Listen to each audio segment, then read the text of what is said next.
Welcome to Parent 101 from Clear Creek ISD, the series where we walk through the parts of school that families ask about most. Today, we're talking about emergent bilingual students. And this is one where the vocabulary itself trips people up. A family hears a term, they're not sure what it means for their child, and they're not always sure what they're allowed to ask. So let's start there. What does emergent bilingual mean? An emergent bilingual student, you'll see it shortened to EB, is a student whose home language is something other than English and who is still building proficiency in English, listening, speaking, reading, and writing. All four. All four. And I want to point at the word itself for a second. Emergent. Something is emerging. In CCISD, this describes a strength, not a deficit. Your child is on the path to thriving in more than one language. Is that just a nice framing, or does it show up in how the school actually works with the child? It shows up. The multilingual programs develop your child's language across every content area, not in one English class. And there are three goals CCISD is explicit about: grow linguistically, achieve academically, and grow affectively. Unpack those. Grow linguistically means building real proficiency in English, and in some programs, in the home language too. Achieve academically means keeping pace with grade-level content while that language develops, not falling behind while they catch up. And grow affectively means feeling supported, socially and culturally, as part of the school community. That third one is the one families feel most. Okay, so how does a child come to be identified this way in the first place? It starts the day you enroll, and there are 3 steps. Step 1 is the home language survey. Which is what? A form? A short form you complete at enrollment, indicating the language or languages spoken at home. If you indicate a language other than English, your child's linguistic proficiency is assessed. And after that? The LPAC review. Every campus has a Language Proficiency Assessment Committee, the LPAC. That committee reviews the assessment along with your child's information, and if they determine your child is a limited English speaker, your child is offered linguistic services. You said the home language survey matters a lot. Why? Because once your child's English proficiency has been assessed, that survey cannot be changed. And this question comes up most in the secondary grades. A family in 8th or 9th grade asking whether they can go back and revise what was written in kindergarten. And the answer is no? The answer is no. It's a one-time record because the entire identification process rests on it staying consistent. All right, my child is identified. What are the options? 2 program models, and which one is available depends on your child's grade level, their campus, and their home language. The first is dual language. Available where? For all elementary emergent bilingual Spanish-speaking students and at select intermediate schools for students continuing in the 2-way program from elementary.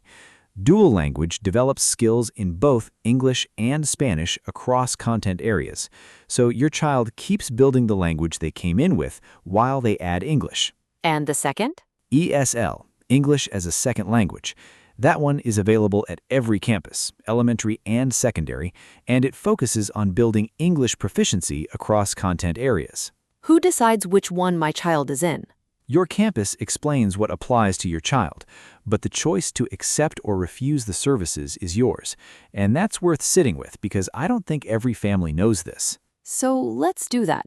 What are my rights? The first is the right to accept or refuse. The school explains the recommended services, and then that choice belongs to you. Even if the school recommends it. Even then. The second is the right to information about how your child was identified, what program is being offered, and how your child is progressing. And the third is the right to monitoring. The LPAC tracks your child's progress over time and keeps you informed. You shouldn't have to go looking for an update. Are those district policies or something more? More, they're grounded in Texas state law, the Texas Education Code, and the Commissioner's rules on educating emergent bilingual students. You can read about them on the parental rights page of the TXEL parent portal at txel.org. Let's talk about how progress actually gets measured. I suspect that's where most of the questions live. It is. Each year, emergent bilingual students take TELPAS, the Texas English Proficiency Assessment System. It measures growth in English across all 4 domains. every year. Every year, until the student reclassifies to English proficient. And who decides that? Not the campus and not the multilingual department. The standard is set by the Texas Education Agency, and the district has to apply it the same way for every single student. Here's the question I'd ask if I were a parent. Can we just stop taking TELPAS? That's the question we hear most, and I understand it. Nobody loves another test. But a student cannot reclassify without reaching a composite score of Advanced High on TELPAS. So the test is the exit. The test is the exit. It isn't a hurdle in your child's way. It's the very tool that lets them move out of emergent bilingual status. Opting out doesn't speed anything up. It stops the clock. And once they reclassify, that's it? Not quite, and this part is good news. Even after a student becomes English proficient, the LPAC keeps monitoring their progress for 2 more years to make sure they keep thriving, not just that they cleared a bar. It seems like you covered what families ask about most. Are there others? A few we hear regularly, and I'd rather say them plainly than have a family find out later. The home language survey can't be changed once proficiency has been assessed.